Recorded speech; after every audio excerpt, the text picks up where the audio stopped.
Hello guys, once again you all are very very welcome to IITian explains. तो guys, जैसा कि आपको पता है, पूरी केमिस्ट्री में और खास तौर पर इनऑर्गेनिक केमिस्ट्री की दुखती हुई रग, वो पॉइंट जहां पर अगर प्रहार किया जाए तो चारों खाने बच्चे चित हो जाते हैं, और ये है coordination chemistry.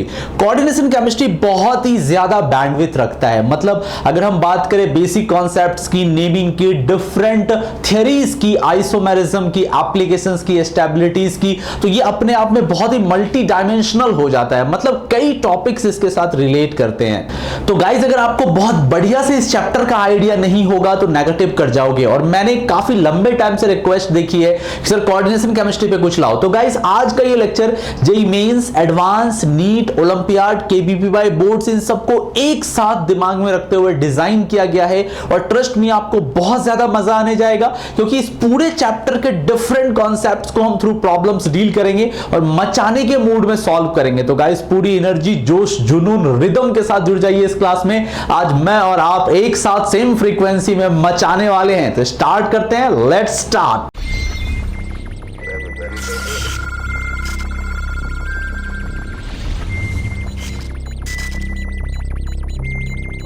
Okay guys, start करते हैं। तो स्टार्ट करने से पहले मैं रिक्वेस्ट करता हूं, हर वीडियो में गाइज मेक श्योर आप पेन और नोटबुक लेके बैठे, क्योंकि मेरे भाई अगर इसको किसी कहानी या स्टोरी के जैसा सुनेंगे तो कोई फायदा नहीं होगा। आपके पास पेन होना चाहिए, टेबल चेयर पे बैठ जाओ, नोटबुक लेके बैठो, और जो भी चीज बताई जाती है उसको नोट करते जाओगे। इंपॉर्टेंट बताया जाए अंडरलाइन करके लिख लोगे और प्रॉब्लम को साथ ही साथ सॉल्व करोगे। इससे एक नोट्स बन जाएगी, रिविजन में भी काफी मदद मिलेगा। Now guys, close your eyes for 3 or 4 second, totally connect with us. जुड़ गए हमारे साथ, मेरी और आपकी एनर्जी लेवल बिल्कुल सिंक्रोनाइज हो चुकी है, तो कुछ बहुत ही कंस्ट्रक्टिव आउटपुट आएगा। तो स्टार्ट करते हैं नंबर फर्स्ट के साथ।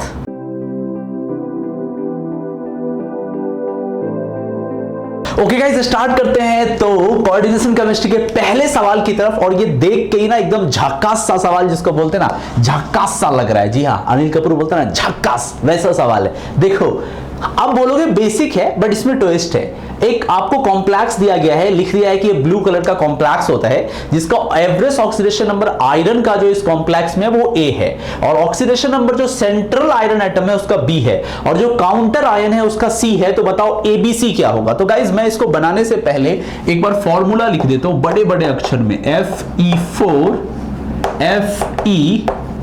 FeCN6 का होल थ्राइस। मेरा आपसे पहला सवाल है, ये कॉम्प्लेक्स तो बहुत कॉमन है, इसको बोलते क्या है? सोच लिया? आप सोच रहे हो प्रशियन ब्लू, कई बच्चे सोच रहे होंगे टर्नबुल ब्लू। अब ये प्रशियन है या टर्नबुल ब्लू है, क्या इसका आंसर होगा? सोच लिया? Answer is both. सुनो मेरे भाई, ये जो आपको दिख रहा है कॉम्प्लेक्स, इसी को गाइस बोला जाता है प्रशियन ब्लू। मैं आपको दिखा रहा हूं, इसको बोला जाता है प्रशियन ब्लू। और गाइस, इसको प्रशियन ब्लू तब बोलते हैं, देखो फॉर्मूला वही है, मैं बता रहा हूं। और दूसरा इसका एक और भी है, इसको टर्नबुल्स ब्लू भी बोलते हैं, टर्नबुल्स ब्लू।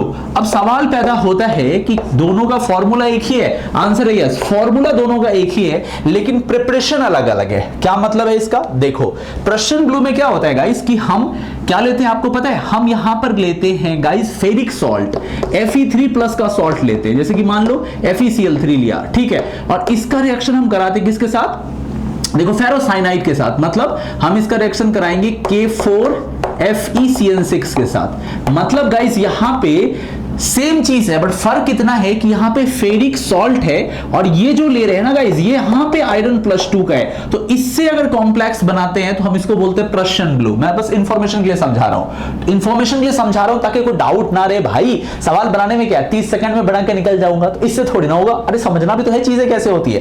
टर्नबुल ब्लू क्या होता है गाइस? इसमें हम फेरस सॉल्ट लेते हैं, इसमें Fe2+ लेते हैं, जैसे एग्जांपल के तौर पे फेरस सल्फेट लेते हैं, ठीक है, और इसका रिएक्शन कराते हैं फेरिक वाले के साथ, K3 FeCN6 के साथ। देखो गाइस, इसमें क्या हुआ है, ये +2 है और यहां पे आयरन जो है +3 है। तो इससे जो बनेगा उसका नाम है टर्नबुल, और इससे जो बनेगा इसका नाम है प्रुशियन। तो यही दोनों में फर्क है, हालांकि दोनों का फॉर्मूला एक ही जैसा होता है। चलिए अब सवाल की तरफ आते हैं। इसने बोला है कि बताओ कि एवरेज ऑक्सीडेशन नंबर कितना है आयरन का। तो बच्चे पता है क्या करते हैं? मैं बताता हूं क्या करते हैं। वो ऐड कर देते हैं, 1 है 3, 1 है 2, तो 3 + 2/2 5/2, तो 5 5/2 ले आते हैं, तो ये भयानक गलती है। आपने तो नहीं ले आए 5/2, आप में तो किसी का नहीं आया 5/2, नहीं आया ना, नहीं। देखो अब सबसे पहले हम एक काम करेंगे, देखो ये क्या है, तो ये कॉम्प्लेक्स है, ये कॉम्प्लेक्स है। कैसा कॉम्प्लेक्स है? न्यूट्रल कॉम्प्लेक्स है। तो टोटल चार्ज कितना होगा? 0। चलो कुछ भी हमें नहीं पता, जरा दिमाग लगाते हैं, 0 होगा। अब एक चीज करो, एक थोड़ा सा सोच के देखो, है ना, थोड़ा सा सोच के देखो, साइनाइड कितना है? -1, तो टोटल कितना हो गया? -3 हुआ ना, -3। अच्छा, अब गाइस एक काम करते हैं, हम इस पूरे को 0 लाने की कोशिश करते हैं। तो चलो मान लिया कि बाहर वाला जो था +3 में था, तो +3 × 4 = कितना हो गया? +12 हो गया, 12 हो गया। ओके, अब हमें क्या करना है, यहां पर भी 12 लाना है। तो इस आयरन को अगर हम मान ले +2, है ना, मान के चलो, माना +2, और साइनाइड जो है इसको हम -1 ले लिए, -1 × 6 कितना होगा? -6 इंटू कितना हो गया? बाहर में कितना है? 3, तो कितना होगा? -4 × 3 = -12। तो अंदर में टोटल मिला के चार्ज है -12 और बाहर में टोटल मिला के चार्ज है +12। तो अब देखो +12 -12 = 0 हो गया ना। इसका मतलब जो हमने ऑक्सीडेशन नंबर को अज्यूम किया था कि बाहर वाला +3 है और अंदर वाला +2 है, भी बिल्कुल सही है। उल्टा करके देखो, बैलेंस नहीं होगा। इसको मान लो +2, तो कितना हो जाएगा? बाहर में +8, और अंदर अगर तुम मान लेते हो 3, तो देख रहे हो कितना हो जाएगा? 3 × 3 9, तो इस पूरे के पूरे पे चार्ज आ जाएगा। तो अंदर में चार्ज है कितना? -9 और बाहर में चार्ज है +8, तो गलत हो गया। इसीलिए हमें लेके चलना होगा बाहर वाले को +3 और अंदर वाले को +2। चलिए अब एवरेज निकालते, कितना हो जाएगा? बताओ कितना एवरेज हो जाएगा? बिल्कुल सही सोच रहे हो। कैसे? ये 3 है, तो 3 × 4 कितने हो गए? 12, तो बाहर में हो गया 12, और यहां पे कितने हो गए? 2, है ना, इसका 2 × 3 कितने हो गए? 6, और टोटल मिला के कितने? 4 ये है और 3 ये है, 7। तो एवरेज ऑक्सीडेशन स्टेट कितना हो गया? 18/7, वो भी प्लस में। समझ में आई बात? नहीं समझ में आई बात? देखो फिर से समझा रहा हूं। ये आयरन कितने में है? 3 में है, टोटल मिला के कितने? 4, तो 3 × 4 कितने हो गए? 12 प्लस में। अंदर में आयरन कितने में था? +2 में, और बाहर में कितने? 3, तो 2 × 3 कितने हो गए? 6। तो टोटल ऑक्सीडेशन स्टेट कितना हो गया? यहां से +12, यहां से +6, मतलब 12 6 18, और टोटल आयरन कितने हैं? 4 यहां से आयरन है और 3 यहां से आयरन है, 7। तो एवरेज ऐसे तो निकालते हैं एवरेज, तो 18/7 हो गया।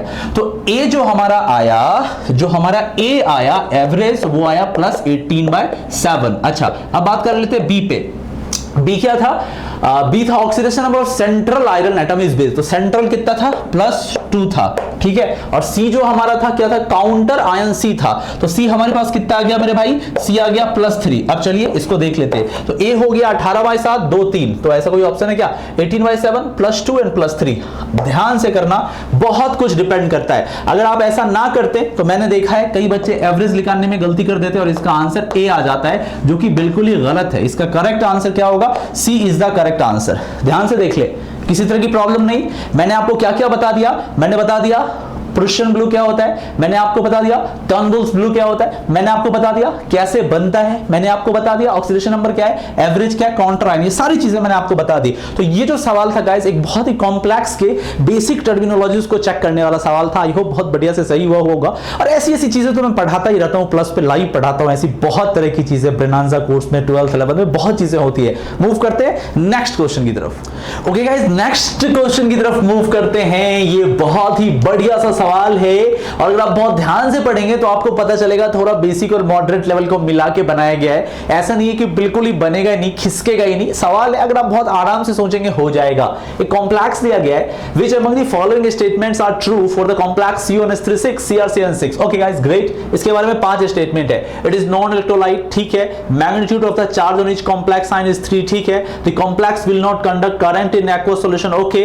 The complex will exhibit coordinate, okay. The magnitude of the charge on each complex ion is 1। और फिर यहां पे 4 ऑप्शंस है A B C D। तो गाइस क्या किया जाए, सबसे पहले जरा हम कॉम्प्लेक्स को देखते हैं। तो गाइस ये हमारा कॉम्प्लेक्स है, ठीक है, यही तो है हमारा कॉम्प्लेक्स, ये बड़ा सा।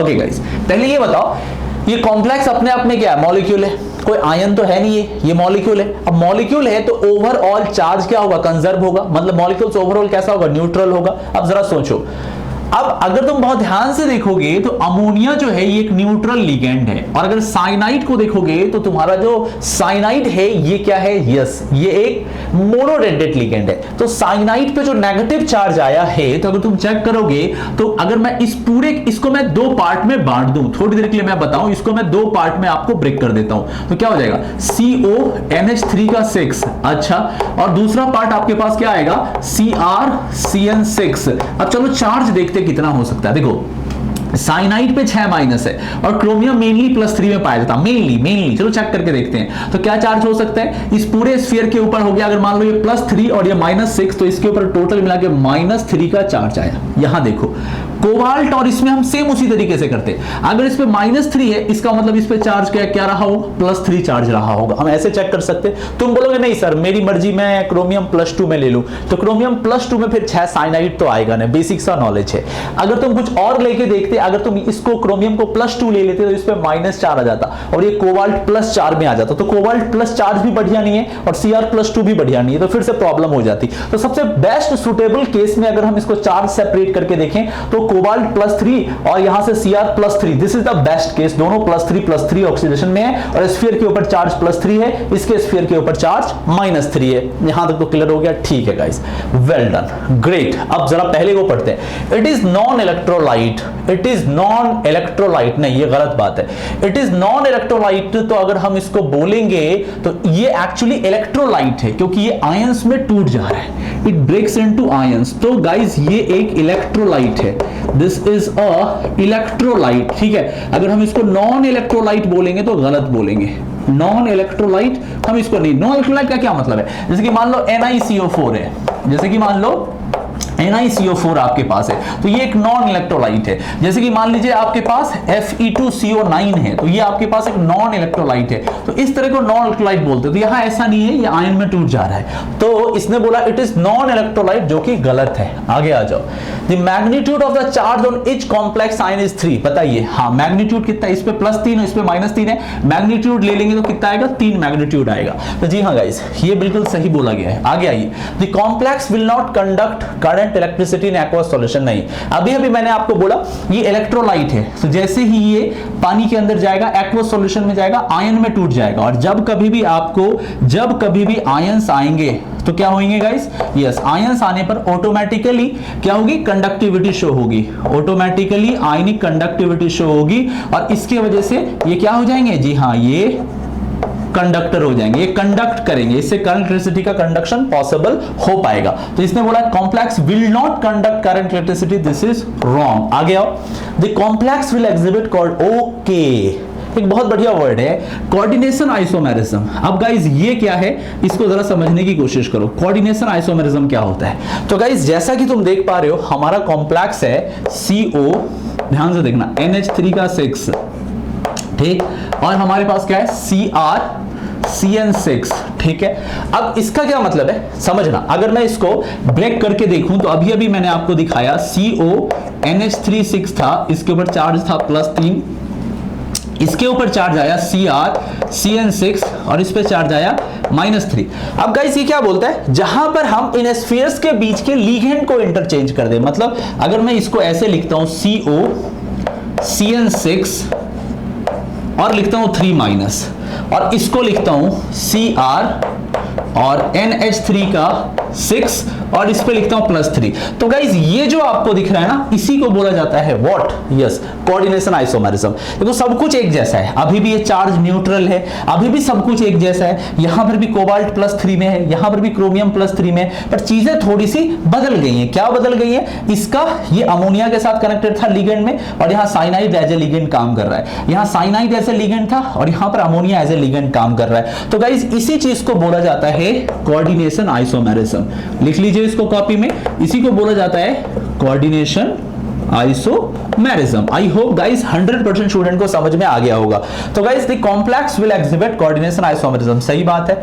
आगे आते हैं, the magnitude of the charge on each complex sign is 1। तो अभी हमने देखा +3 होता है, 1 तो होगा नहीं, तो दिस इज अगेन रॉन्ग। तो करेक्ट क्या हो गया, 2 और 4 सही है, गलत गलत गलत और ये पूरी तरीके से सही है। तो आई होप गाइस, एक बहुत ही बेसिक सा सवाल था, ज्यादा मुश्किल नहीं था, लेकिन कुछ कुछ टर्मिनोलॉजीज को चेक कर रहा था, जैसे इलेक्ट्रोलाइट हो गया, मैग्नीट्यूड ऑफ द चार्ज हो गया, बाइफर्केट करना मॉलिक्यूल को हो गया, करंट कंडक्टिविटी पे थोड़ी सी बात हो गई, और हल्का सा आपका कोऑर्डिनेशन आइसोमेरिज्म चेक कर लिया। गाइस कैसा लगा सवाल?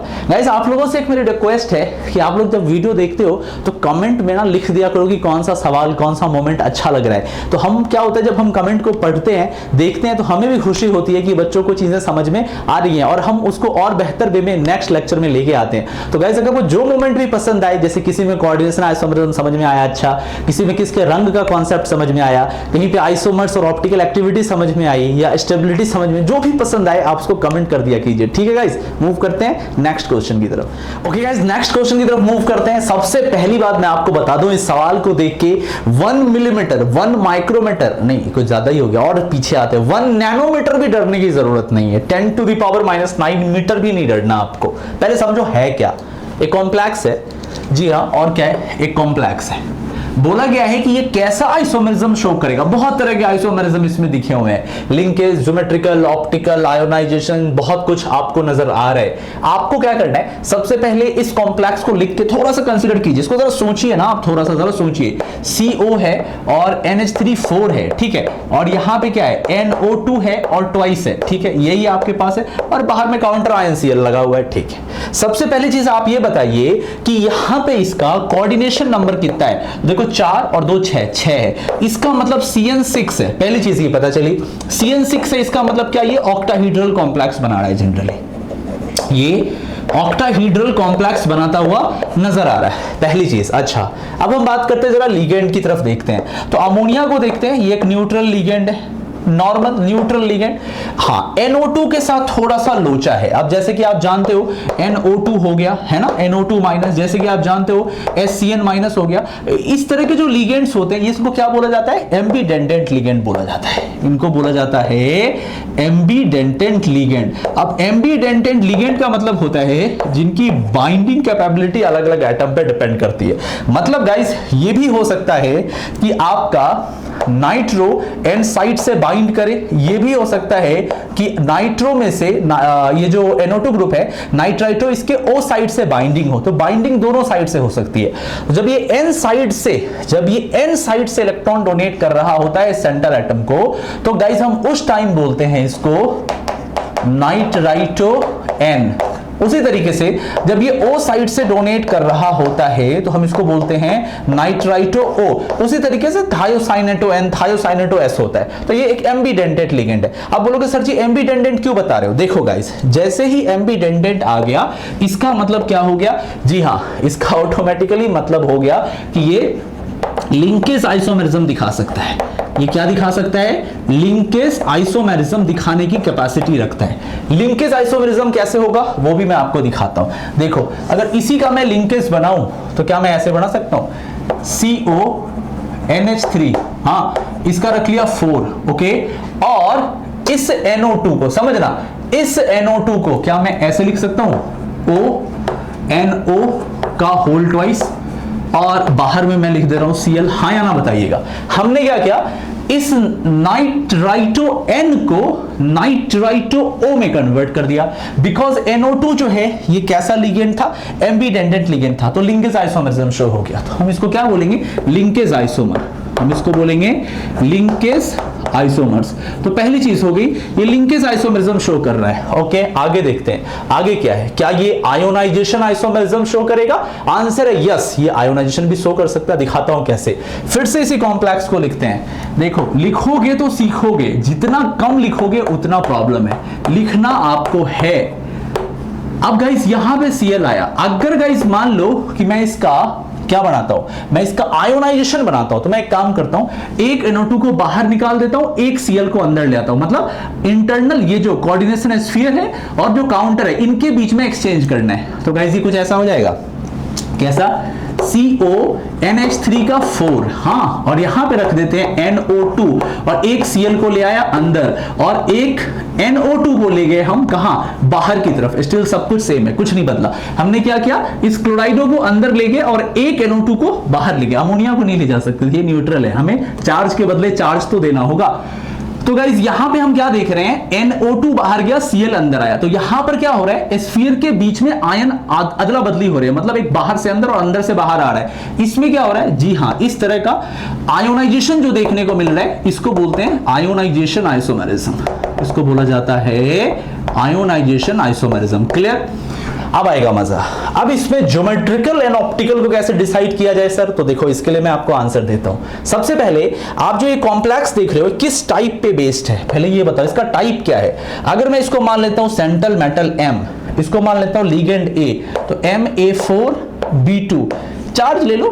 वैसे तो इस पे कितना चार्ज है, वैसे तो कुछ चार्ज होगा, आई थिंक -1 चार्ज है, कोई नहीं, हम एक काम करते हैं, +1 चार्ज है जिसके लिए -1 बाहर लगा, हम एक काम करते हैं N+-N लिख देते हैं, ठीक है। अब अगर आपको पता हो MA4B2 +-N ये एक ऑक्टाहेड्रल कॉम्प्लेक्स फॉर्म करेगा, और वो ऑक्टाहेड्रल कॉम्प्लेक्स क्या दिखाता है, ज्योमेट्रिकल आइसोमेरिज्म दिखाता है। ये ऑप्टिकल आइसोमेरिज्म शो नहीं करता। इसके सिस और ट्रांस दो फॉर्म होते हैं, ज्योमेट्रिकल GI, बट ये ऑप्टिकल शो नहीं करता। अभी भी आपको लग रहा होगा सर जी पर हमें करके दिखा दो, देखो मैं करके दिखा देता हूं।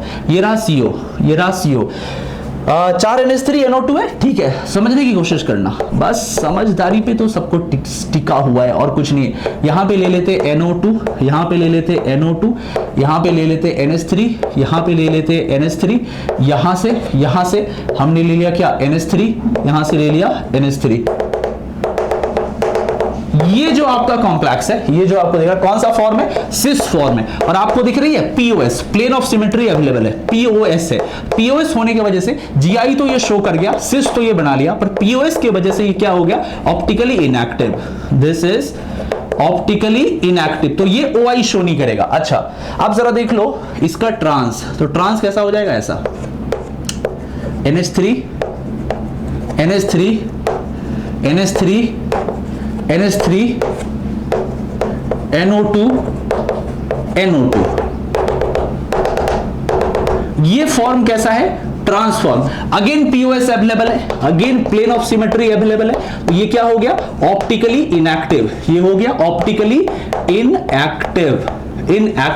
तो गाइस इसके कितने फॉर्म हो गए, 2 फॉर्म हो गए। तो आइसोमेरिज्म कौन कौन दिखा रहा है, ये लिंकेज दिखा रहा है, ये आयोनाइजेशन दिखा रहा है, ये ज्योमेट्रिकल दिखा रहा है, ऑप्टिकली इनएक्टिव है because plane of symmetry available है। तो गाइज इसमें 3 आइसोमेरिज्म है। तो कौन कौन आंसर हो गया, देखो इसमें ऑप्टिकल है, तो ऑप्टिकल तो गलत ऐसे ही है, इसमें भी ऑप्टिकल है तो रॉन्ग है, इसमें भी ऑप्टिकल है रॉन्ग है, इसमें ज्योमेट्रिकल है सही, आयोनाइजेशन है सही, लिंकेज है सही, इसका मतलब है C is the absolutely correct answer. तो गाइस जब कभी भी आइसोमेरिज्म का सवाल हो ना, तो आप बिल्कुल आराम से, मतलब मान लो किसी सवाल को अगर तुम 45 सेकंड 1 मिनट में करते हो, तो इस तरह के सवाल में 2 मिनट का टाइम दो। हर एक जितनी भी तरह की पॉसिबिलिटीज हो सकती है उसको चेक करो, क्या किसी तरह की कोई गलती है, कहीं पे किसी भी जगह मिस्टेक आप कर सकते हो, सोचो, हर एक पॉसिबिलिटीज को सोचते हुए डील करना। नहीं तो पहली नजर में देखोगे तो ये आपको GI देता हुआ नजर आएगा, OI देता हुआ नजर आएगा, सगेगा सब कुछ हो सकता है, तो आंसर दिमाग में बहुत सारे आने लग जाते हैं। तो गाइस ऐसे सवाल में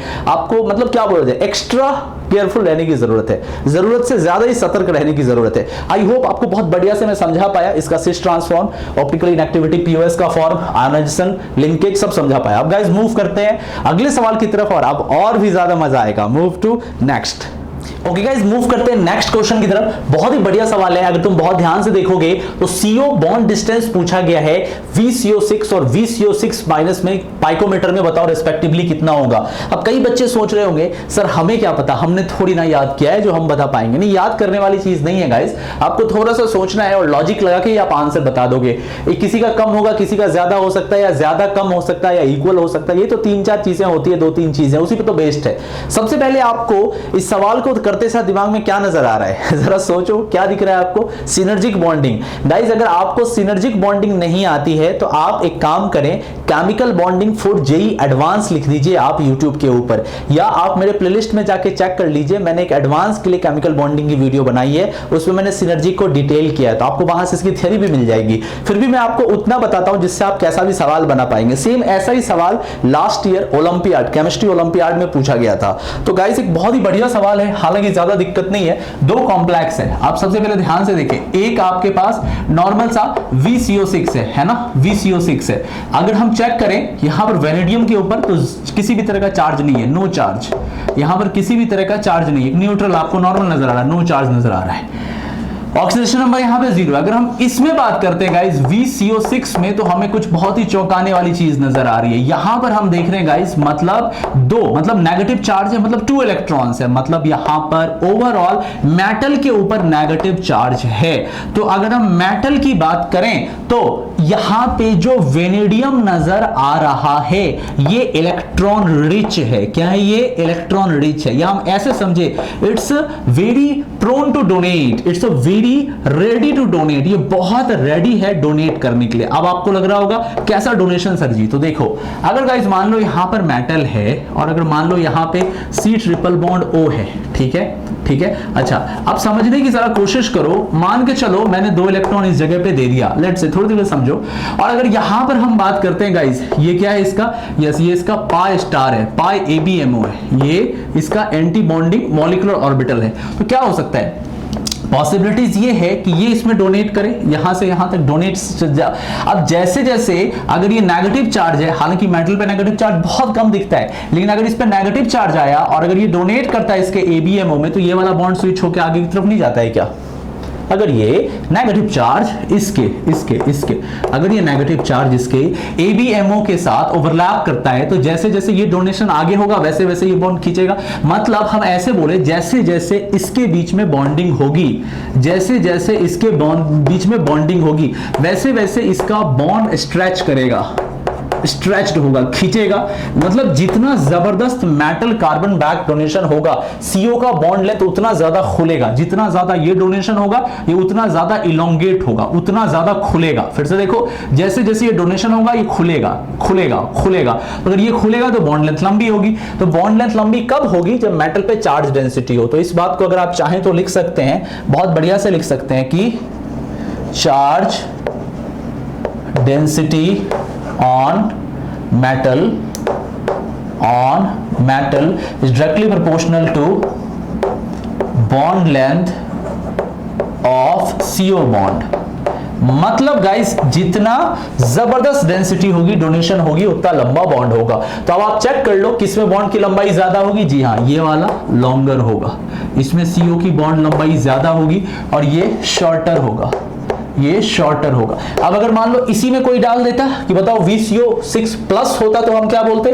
तो हम गाइस ये बोलते कि सबसे लंबा जो होगा VCO6 माइनस में होगा CO का बॉन्ड लेंथ। इसके बाद हम बोलते हैं VCO6 में होगा नॉर्मल, फिर हम बोलते VCO6 पॉजिटिव में होगा, अगर हमारे पास ऐसा होता तो, क्योंकि चार्ज डेंसिटी हमें देखनी पड़ती। तो पहले का कम दूसरे का ज्यादा, पहले का कम दूसरे का ज्यादा, ये गलत है। पहले का कम दूसरे सही है, ज्यादा कम गलत है, इक्वल गलत है। करेक्ट आंसर क्या होगा? B is the correct answer. तो गाइस ये बहुत ही बढ़िया सिनर्जिक का सवाल है, आई होप आपको बहुत बढ़िया से समझ में आया होगा, किसी तरह का डाउट नहीं रह गया होगा।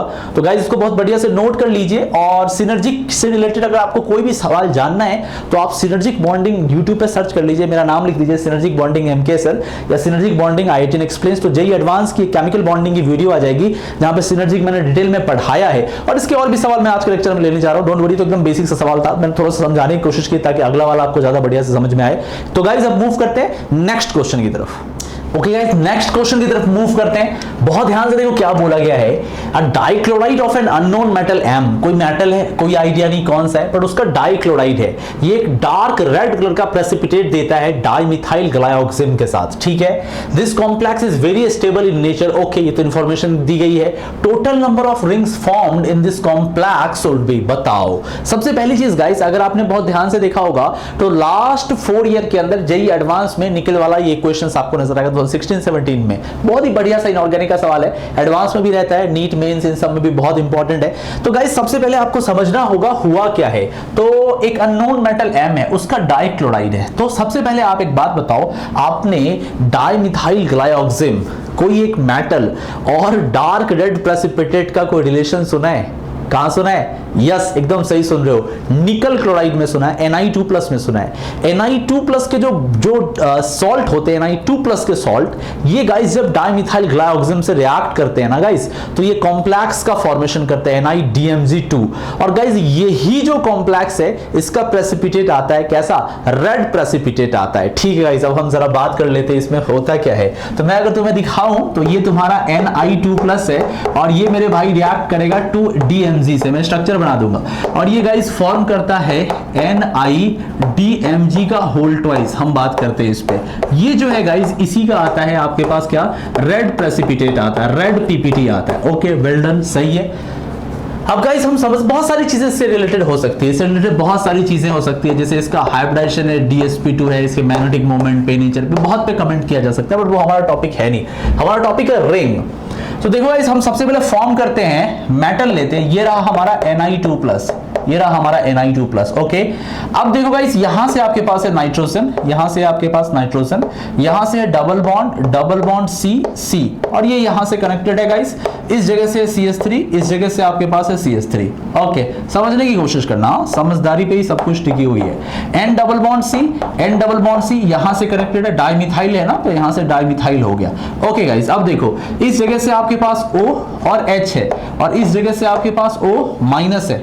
ओके गाइस, यहां से आ जाओ, इस जगह से आपके पास O- है, और इस जगह से आपके पास O और H है। अब देखो डोनेशन कहां से हो रहा है और कैसे हो रहा है। डोनेशन कहां से कहां हुआ? यहां से यहां, पहला डोनेशन, ठीक है, यहां से यहां डोनेशन, यहां से यहां डोनेशन, और यहां से यहां डोनेशन हुआ। ठीक है, तो आपको लग रहा होगा सर जी एक रिंग बन गए और दो रिंग बन गए और हमारा आंसर आ गया, पर गलत आंसर है। 2 ring is not the correct answer. Actually यहां से इनके बीच में बड़ी जबरदस्त हाइड्रोजन बॉन्डिंग है, इसको बोलते हैं ना एकदम सुपर लेवल की हाइड्रोजन बॉन्डिंग है, बहुत जबरदस्त। तो यहां पर बन रहा है तीसरा और यहां भी बन रहा है चौथा।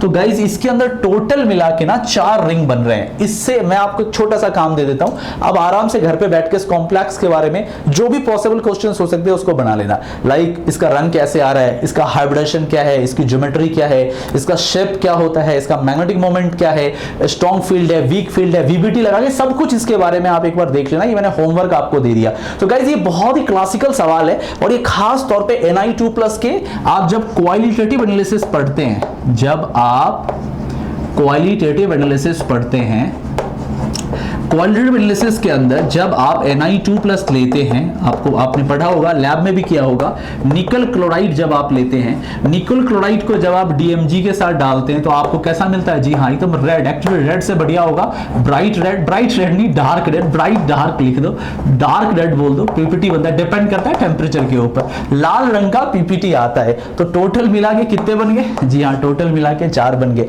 आई होप बहुत बढ़िया से मैंने एक्सप्लेन कर दिया आपको, किसी भी तरह का डाउट नहीं रह गया होगा। मूव करते हैं नेक्स्ट क्वेश्चन की तरफ। ओके गाइस, नेक्स्ट क्वेश्चन की तरफ मूव करते हैं और ये मेरे ख्याल से अभी तक का सबसे बढ़िया सवाल है। जी हाँ, बिल्कुल सही सुन रहे हो, अभी तक जितने भी सवाल हुए ये उनमें से सबसे बढ़िया है। अब इसके 2 रास्ते हैं, या तो आप रट्टा मार लिया हो, अगर आपने रट लिया हो तो ठीक है, नहीं रटा हो तो आप इसको लॉजिकली भी सॉल्व कर सकते हैं। सही में, बिल्कुल सही, आप इसको लॉजिकली भी सॉल्व कर सकते हो। मैं तुम्हें एक्सप्लेन करता हूं कैसे। देखो गाइस, ज्यादा मुश्किल कुछ भी नहीं है, समझने की बस समझदारी पे कुछ बातें टिकी हुई हैं। देखो गाइस, NiH2O है और यहां से 6 है और आपके पास क्या है, इसमें चार्ज कितना है? 2 पॉजिटिव है। ठीक है, पहला हमने इथिलीन डायमीन डाला। अच्छा, अब आपको पता है H2O क्या है? This is a poor ligand, this is a poor ligand. ये एक पुअर लीगेंड है, हम ऐसा बोल सकते हैं, ये एक वीक लीगेंड है, ये एक कमजोर लीगेंड है। ओके, अगर कमजोर लीगेंड है तो क्या होगा? En क्या है? ये एक स्ट्रॉन्ग लीगेंड है, ये एक स्ट्रॉन्ग लीगेंड है। तो ये क्या करेगा? इसको सब्स्टिट्यूट कर देगा, हटा देगा, तो क्या बन जाएगा? Na, और आपके पास क्या आ जाएगा? जल्दी बताइए, आपके पास क्या आ जाएगा? NiH2O6 En। ठीक है, सही है। तो गाइस ये क्या करेगा? एक En को लगा देगा और यहां से H2O4 रह जाएगा, कोई एक En आएगा तो 2 H2O को जाना होगा। तो पहला कॉम्प्लेक्स आपके पास बना, पहला En लगने के बाद। ठीक है, फिर हम क्या करेंगे? दूसरा En लगा देंगे, दूसरे En के बाद क्या आ जाएगा? Na आ जाएगा, एक और En लग जाएगा तो En ट्वाइस हो जाएगा और एक H2O, 2 H2O हट गया तो यहां से 2 हो गया H2O। ठीक है, परफेक्ट। ओके, फिर हम क्या करेंगे? एक बार और En लगाएंगे तो अब हमारे पास क्या हो जाएगा? NiEn थ्राइस हो जाएगा, NiEn थ्राइस हो जाएगा। ठीक है, परफेक्ट, एकदम परफेक्ट। हाँ चार्ज दे सकते हो यार, चार्ज देते जाओ। इसमें भी 2 प्लस है, इसमें भी 2 प्लस है, इसमें भी 2 प्लस है, ठीक है। यहां तक तो हम सही आ गए। अब देखो गाइस, इसका नाम क्या दिया गया था? इसका नाम दिया गया था P, इसका नाम दिया गया था Q और इसका नाम दिया गया था R। जरा सोचो, आपको कुछ समझ में आ रहा है? कुछ बेसिक चीजें समझ में आ रही है? देखो मैं कुछ बेसिक चीजों के बारे में पहले आपको एक्सप्लेन कर देता हूं, उसी से सब हो जाएगा। गाइस सबसे पहला, जब एक स्ट्रॉन्ग लीगेंड, समझना, जब एक स्ट्रॉन्ग लीगेंड आता है और अगर ये रिप्लेस करता है, अगर ये रिप्लेस करता है किसको? एक पुअर लीगेंड को, तो क्या होता है? अगर एक स्ट्रॉन्ग लीगेंड पुअर लीगेंड को रिप्लेस करेगा तो क्या होगा? क्रिस्टल फील्ड स्प्लिटिंग एनर्जी बढ़ेगी, CFSE इंक्रीज होगा, तो क्या होगा? स्प्लिटिंग एनर्जी ज्यादा बढ़ेगी। अरे बढ़ेगी ना, अगर एक पुअर लिगेंड जाएगा और एक स्ट्रॉन्ग लिगेंड आएगा तो स्प्लिटिंग एनर्जी इंक्रीज होगी, और जब स्प्लिटिंग एनर्जी इंक्रीज होगी तो रंग किस तरफ जाएगा? इसका आपको इक्वेशन यहां से आता है। कहां से? E = hc/λ। तो अगर आपकी एनर्जी बढ़ रही है तो लैम्डा जो है ये कभी भी आपका कैसा? हाई वेवलेंथ वाला नहीं होगा। लैम्डा कभी भी हाई वेवलेंथ वाला नहीं होगा, क्योंकि आपको पता है एनर्जी और वेवलेंथ का इनवर्सली रिलेशन का रिलेशन है।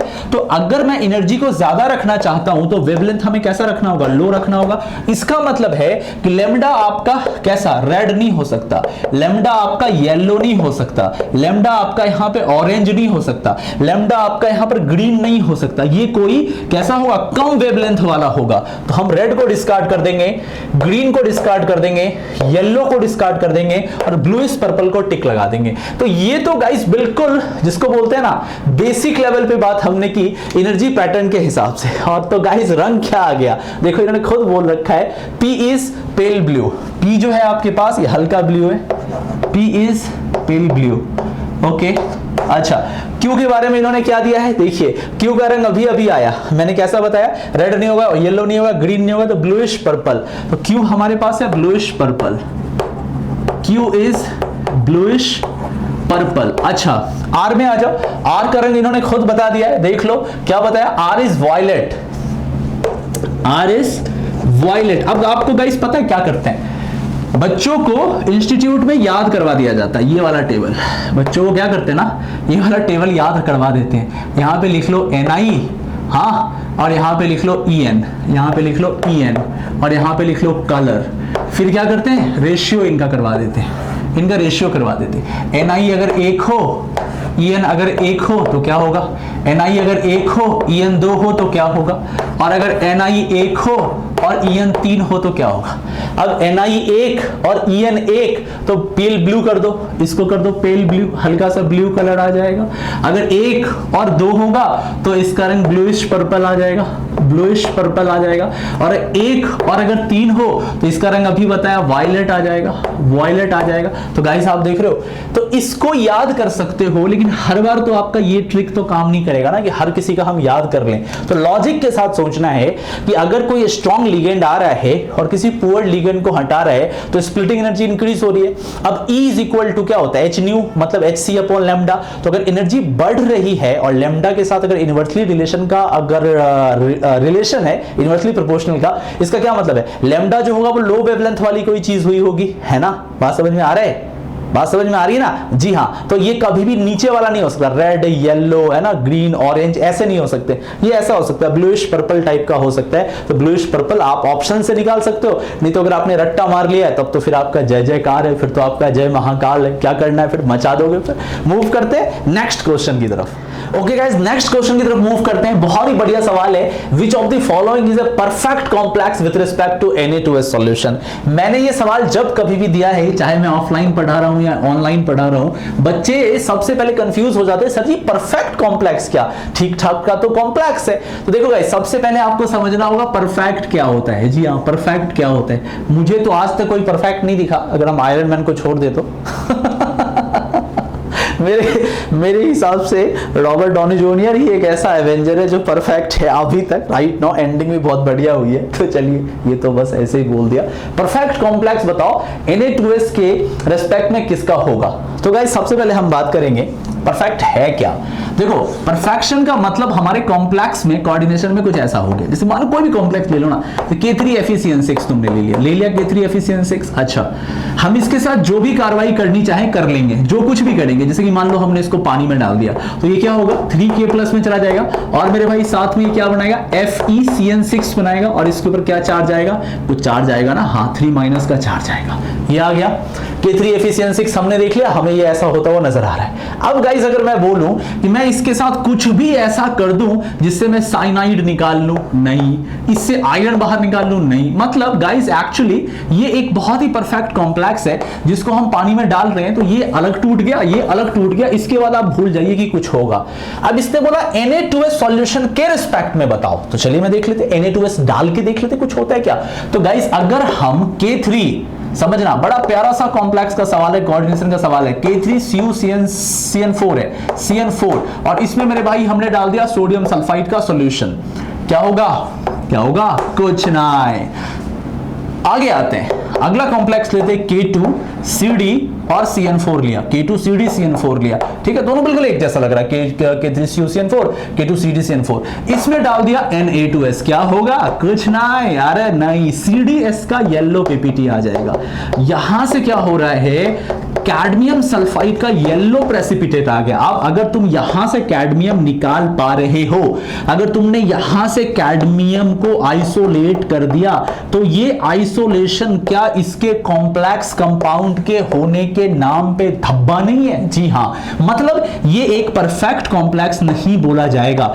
This is not a perfect complex, ये एक नॉट अ परफेक्ट कॉम्प्लेक्स है, बिकॉज इसमें हमने कॉपर के साथ कोई छेड़खानी नहीं की। यहां पे हमने गाइस क्या किया, यस, CD को निकाल लिया, तो Na2S के रिस्पेक्ट में ये जो कॉम्प्लेक्स आया guys, this is not a perfect complex. तो बोथ होगा नहीं, नन होगा नहीं, CD होगा नहीं, सो K3CuCN4 इज परफेक्ट। तो गाइस आपको छोटे छोटे कॉम्प्लेक्स की ये चीजें पता होनी चाहिए कि सोडियम सल्फाइड के साथ कौन रिएक्ट करता है, KSH के साथ कौन रिएक्ट करता है, या कोई ऐसा रिएक्शंस जहां पे आप सेंट्रल को बाहर निकाल पाते होंगे तो उस पे भी आपका काम चल जाएगा। जैसे कि मान लो कोई बोलता है जिंक के किसी सॉल्ट के रिस्पेक्ट में गोल्ड, या मान लो गोल्ड का या सिल्वर का मैकआर्थर साइनाइड प्रोसेस में, तो वहां पर भी वो परफेक्ट नहीं है, हम मेटल को बाहर निकाल सकते हो। बेसिकली जहां पर आप कॉम्प्लेक्स में किसी तरह की छेड़खानी आप नहीं देख पाते हैं तो वो परफेक्ट है। और ये एक रेस्पेक्टिव टर्म है, याद रखना, पानी के पर्सपेक्टिव में कुछ और होगा, Na2S के लिए कुछ और हो सकता है, मेटल के पर्सपेक्टिव में कुछ और हो सकता है, और अलग अलग बाइनरी सॉल्ट्स के रिस्पेक्ट में कुछ अलग हो सकता है। तो जब कभी भी ऐसा टर्म आएगा परफेक्ट कॉम्प्लेक्स,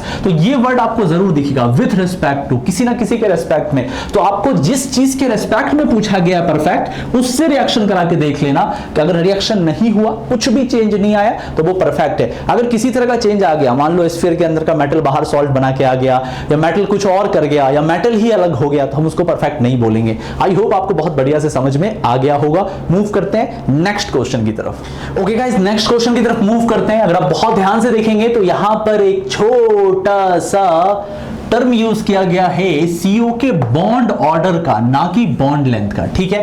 कुछ स्पीसीज दिए गए हैं और आपको बोला गया है बताओ कार्बन ऑक्सीजन का बॉन्ड ऑर्डर का एक्चुअल ऑर्डर क्या है, ठीक है गाइस। सबसे पहले जिस कॉम्प्लेक्स पे ये सारा का सारा काम हुआ है वो FeCO5 है। अगर आप देखोगे तो आयरन पेंटाकार्बोनाइल है, ठीक है। अच्छा, अब वैसे तो इसमें बहुत कुछ होता है, इसके बारे में बहुत केमिस्ट्री होती है। अगर आप डिटेल से थ्योरी पढ़ेंगे ना तो आपको ये सारी चीजें समझ में आएंगी। अगर आपने डिटेल से थ्योरी पढ़ा होगा तो आपको ये सारी चीजें पता होंगी, ये किस तरीके से ट्राइगोनल बाइपिरामिडल में रहता है। और इंटरेस्टिंग बात यह है कि जब ये गैसियस फेज में होता है, ठीक है, किसमें, ऐसे तो वोलेटाइल है, जब ये गैसियस फेज में होता है गाइस, तो उस टाइम इसके ऑल बॉन्ड लेंथ इक्वल होते हैं। क्यों? क्योंकि गाइस ये बेरी सूडो रोटेशन दिखाता है। ये क्या दिखाता है? यस, ये बेरी मैकेनिज्म दिखाता है, बेरी रोटेशन दिखाता है। ये वैसा ही रोटेशन है जैसा आप PF5 में देख रहे थे। तो वो तो हमारा है नहीं टॉपिक, तो हम किसी एक को कैच कर लेते हैं। मान लीजिए इसी एक पर विचार करते हैं, ठीक है। चलिए तो मैं यहां पे उसको दिखा रहा हूं गाइस। ये रहा हमारे पास मेटल Fe, समझिएगा, ये रहा Fe और ये रहा गाइस C ट्रिपल बॉन्ड हो। अब क्या होगा, वैसे तो बहुत कुछ होगा लेकिन हमें जिससे मतलब है हम उसी को यूज कर रहे हैं। ये हमारे पास पाई स्टार है, मतलब ये पाई ABMO है, एंटी बॉन्डिंग मॉलिक्यूलर ऑर्बिटल है। ओके गाइस, और ये रहा तुम्हारा आयरन। अब आयरन में क्या है, अगर मान लो जैसा कि मैंने बताया, अगर मैं यहां पर इलेक्ट्रॉन ज्यादा रख दूंगा, नेगेटिव चार्ज दे दूंगा, तो ये क्या करेगा, पूरी कैपेसिटी के साथ बैक डोनेशन करेगा। जितना ज्यादा बैक डोनेशन होगा ये बॉन्ड उतनी खुल के ज्यादा आएगी। मतलब हम ऐसे बता सकते हैं कि मेटल के ऊपर जितना नेगेटिव चार्ज होगा, जितना ज्यादा नेगेटिव चार्ज होगा, बॉन्ड लेंथ क्या होगा, उतना ज्यादा होगा, मतलब बॉन्ड ऑर्डर उतना कम होगा। पता है ना, अरे बॉन्ड लेंथ और बॉन्ड ऑर्डर एक दूसरे के इनवर्सली प्रोपोर्शनल होते हैं। जैसे एग्जांपल के तौर पे अगर C ट्रिपल बॉन्ड C है तो इसका बॉन्ड ऑर्डर कितना है, 3। अगर C डबल बॉन्ड C है तो बॉन्ड ऑर्डर कितना है, 2। C सिंगल बॉन्ड C है, बॉन्ड ऑर्डर कितना है, 1। तो अब देखो सबसे लंबा बॉन्ड ये है, इससे छोटा बॉन्ड ये, और सबसे छोटा बॉन्ड ये। तो बॉन्ड लेंथ और बॉन्ड ऑर्डर क्या होते हैं, इनवर्सली प्रोपोर्शनल होते हैं। तो अब यहां पे हम चेक करें तो सबसे सबसे सबसे लंबा बॉन्ड, मतलब सबसे कम बॉन्ड ऑर्डर किसका होगा, तो सबसे कम बॉन्ड ऑर्डर होगा FeCO5 नेगेटिव का। अगर इस पे नेगेटिव चार्ज रखेंगे तो इसका बॉन्ड लेंथ जो होगा इन सब में मैक्सिमम होगा, और जो बॉन्ड ऑर्डर होगा गाइस वो इन सब में क्या होगा, मिनिमम होगा। ओके, यहां तक तो क्लियर हो गया होगा। तो सबसे अच्छा, अब हम इसी को उल्टा करें। अगर हम चार्ज लेते हैं तो Fe लिया, CO5 लिया, और इसके ऊपर अगर हम 3 प्लस चार्ज दे देते हैं तो क्या बैक डोनेशन हो पाएगा, आंसर नहीं, बहुत पुअर बैक डोनेशन होएगा, पुअर बैक डोनेशन। तो जब बहुत ही कमजोर बैक डोनेशन होगा तो क्या पॉसिबिलिटीज होंगी, जी हां, हमारा ये उतना खुल नहीं पाएगा, ये जो बॉन्ड है स्ट्रेच नहीं हो पाएगा। और अगर स्ट्रेच नहीं हो पाएगा तो इसका बॉन्ड ऑर्डर क्या होगा, जी हां, इसका बॉन्ड ऑर्डर मैक्सिमम होगा। तो सबसे कम माइनस में और सबसे ज्यादा 3 प्लस में। तो माइनस सबसे पहले है और 3 कहां का है, चेक कर लो। तो FeCO5, उससे बड़ा FeCO5, उससे बड़ा 2, इससे बड़ा 3, तो करेक्ट आंसर है डी, है ना। आपको देख के ये लग रहा होगा, उल्टा मत कर देना, बी में तो साफ उल्टा गोलमाल है। बी वाला ऑर्डर अच्छा काम कर सकता है, किसके लिए, जी हां, बॉन्ड लेंथ के लिए। अगर इसी सवाल में हमसे बॉन्ड लेंथ पूछ दिया जाता, बॉन्ड की लंबाई पूछ दी जाती तो बी सही होता, बट हमसे पूछा गया है बॉन्ड ऑर्डर, तो क्या सही होगा, जी हां, डी हमारे पास सही होगा, ना कि बी। सो ए गलत है, बी गलत है, सी गलत है और डी सही है। तो गाइस ऐसे सिनर्जिक पे मैं फिर से रिपीट करना चाहता हूं, सिनर्जिक पे मैंने एक्सक्लूसिव वीडियो बनाई है, तुम एक बार गूगल करना, chemical bonding for JEE advance, मिल जाएगा।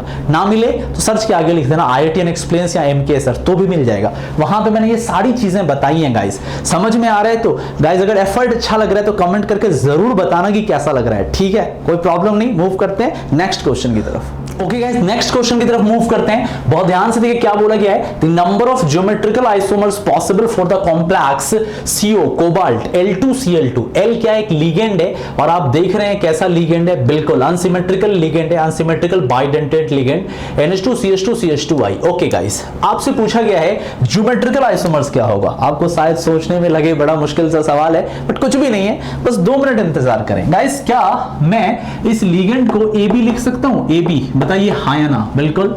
ये किस फॉर्म पे आया, ये आया आपका मेटल AB ट्वाइस और C2, इसी फॉर्म में आया ना, MAB ट्वाइस C2, है ना, लिगेंड ये AB है, NAB ट्वाइस C2।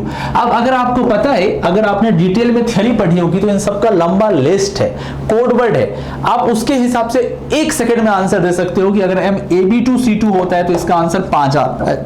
लेकिन गाइस सवाल पैदा होता है कि हम बनाएं कैसे लॉजिकली, वो भी दिखाता हूं। देखो गाइस, ये M है, समझना, यहां ले लिया Cl, यहां ले लिया Cl, हाँ समझने की बस कोशिश करें। यहां से ले लिया AB, यहां से ले लिया AB, पहला। अच्छा, एक काम करते हैं, M समझना ना, अगर शॉर्टकट नहीं आता तो बना के देख लेंगे। यहां से ले लिया AB, इसको पलट दो, ये हो गया BA, सेकंड। अच्छा, तीसरे की बात करते हैं, M, यहां हो गया Cl, यहां हो गया Cl, यहां से आए। अब हम क्या करेंगे सारा बताओ, कुछ पॉसिबिलिटीज है, नहीं पॉसिबिलिटीज है। Cl को हटा दो, यहां पे रख दो Cl, इस जगह पे रख दो AB, इस जगह पे रख दो AB। ओके, तो यहां से और यहां से ये हो गया। अच्छा और देखो तीसरा M, अब क्या करो Cl, यहां रखो Cl, हाँ यहां से और यहां से रख दिया AB, हाँ और क्या करेंगे यहां से रख देंगे क्या BA, ये हो गया। यहां से कितने हो गए 4। एक काम और करते हैं, M लिया, यहां था Cl, हाँ समझने की जरा कोशिश करो, यहां पे रखो Cl और इस जगह पे ले लेते BA और यहां पे ले लेते AB, यहां से देखो गाइस कैसे करके 5 बने। अगर तुम इसको जरा अच्छे से सजा के लिख दोगे तो ये लो सच के लिख गया। पहला कॉम्प्लेक्स, दूसरा GI हम बना रहे, तीसरा, चौथा, पांचवा, टोटल मिला के कितने हो गए 5 हो गए गाइस। तो अगर तुम्हें पता है तो बढ़िया है, तुम कभी भी अगर इस तरह के सवाल देखोगे तो शॉर्टकट से बना दोगे। ये शॉर्टकट बहुत हर जगह आपको इजीली अवेलेबल है। और इसके देखो अब गाइस, देखो मैं फिर से बताना चाहता हूं, कोऑर्डिनेशन केमिस्ट्री कोई 1 घंटे का टॉपिक नहीं है। कोऑर्डिनेशन केमिस्ट्री 8 लेक्चर होता है 1.5 घंटे के, तो टोटल मिला के 8 4 12 घंटे आपको पढ़ने होते हैं। 12 घंटे लगातार, समझ रहे हो, आपको 12 लेक्चर लगेंगे। अगर 1 घंटे के होंगे और 1.5 घंटे के होंगे तो आपको 8 लेक्चर लगेंगे, तब एक कॉम्प्लेक्स को डील किया जाता है। अब इस सवाल को अगर शॉर्टकट से बनाना चाहो तो 2 सेकंड में बना सकते हो, इस सवाल को 5 आएंगे। लॉन्ग कट से बनाना चाहो तो एक स्ट्रक्चर को दिखा सकते हो, करेक्ट आंसर 5 है। अब आपके दिमाग में आ रहा होगा सर ये जो अभी लास्ट वाला आपने सवाल बनाया, ये सवाल का लेवल क्या था? गाइस मैं आपको बताऊं, ये 2015 जेईई एडवांस का क्वेश्चन है। ये सवाल 2015 जेईई एडवांस का है, जिसको तुमने 2 मिनट में बढ़ा दिया। ऑप्शंस नहीं दिए गए थे, मैंने ऑप्शन सिर्फ यहां पे पुट कर दिए। ये इंटीजर टाइप का सवाल है 2015 जेईई एडवांस का। तो गाइस कोई मुश्किल नहीं होती, ऐसा नहीं होता कि बनेगा नहीं। शॉर्टकट पता है तो टाइम बच जाएगा, शॉर्टकट नहीं पता है तो तुम ड्रॉ करके निकाल सकते हो, दैट्स ऑल। तो गाइस छोटी छोटी बातें हैं जो आपके दिमाग में फिट होनी चाहिए, रहनी चाहिए। अगर ये सारी चीजें आपके दिमाग में हैं तो आप 2 सेकंड के अंदर बता सकते हो ये चीजें कैसे काम करती। गाइस हमारे ये सारे डिटेल कोर्सेज अनअकैडमी पे चल रहे हैं। अगर आप अनअकैडमी पर आना चाहते हो तो हमारा कोड यूज करो, अनअकैडमी प्लस IIT जेईई की मैं बात कर रहा हूं, IITN एक्सप्लेन्स हमारा कोड है, IITN एक्सप्लेन्स। अगर आप इसको यूज करोगे तो आपको 10% का इंस्टेंट डिस्काउंट मिलेगा और साथ ही साथ आप हमारे एक्सक्लूसिव टेलीग्राम ग्रुप में जुड़ जाओगे। वहां DPPs मिलती है, ग्रुप में नहीं, अपडेट सेक्शन में, जो कि वेबसाइट पे होता है। शीट मिलता है, डिस्कशंस होता है, डाउट डिस्कशंस होता है, प्रॉपर मोटिवेशंस मिलती है और पूरी चीजें मिलती है गाइस। हमारा 3 जून से 3 जून से गाइस अनअकैडमी प्लस के ऊपर स्टार्ट होने जा रहा है। क्या? जी हाँ, 12th का कोर्स वो तो स्टार्ट हो गया है, अल्कोहल फिनोल ईथर स्टार्ट होगा। पूरी ऑर्गेनिक इनऑर्गेनिक 12th की मैं पढ़ा रहा हूं, तो आप 3 जून से स्टार्ट हो रहा है। और हमारा ड्रॉपर का 1 साल का बैच, जो बच्चा ड्रॉप लेना चाह रहा है, 1 साल का बैच 15 जून से स्टार्ट हो रहा है, पूरे 1 साल चलेगा। और ये वाला जो कोर्स है ये अक्टूबर नवंबर तक खत्म हो जाएगा आपका। तो गाइस आप जरूर सब्सक्रिप्शन लें IITN एक्सप्लेन्स कोड का यूज करके, ताकि मेरे तक आपकी नोटिफिकेशंस आ जाए और मुझे पता चल जाए कि ये बच्चा आया है मेरे थ्रू। फिर एक पर्सनल केयर वाली बात होती है, वो वहां पर दिखती है, वहां पर मैं लाइव पढ़ाता हूं। ठीक है गाइस, आई होप किसी तरह का दिक्कत नहीं होगा, कोई भी डाउट नहीं होगा। ओके गाइस, आज के लिए बस इतना ही। और मैं बोलूंगा आपको, अगर हमारा कोई ये पूरा का पूरा वीडियो कैसा लगा आप जरूर कमेंट करके बताएं, और हमारे एफर्ट के बारे में आप बताएं। बहुत मेहनत से लाता हूं, बहुत बिजी हूं। तो गाइस मैं अगले लेक्चर में बहुत जल्दी मिलूंगा, तब तक take care, bye bye and have a nice day.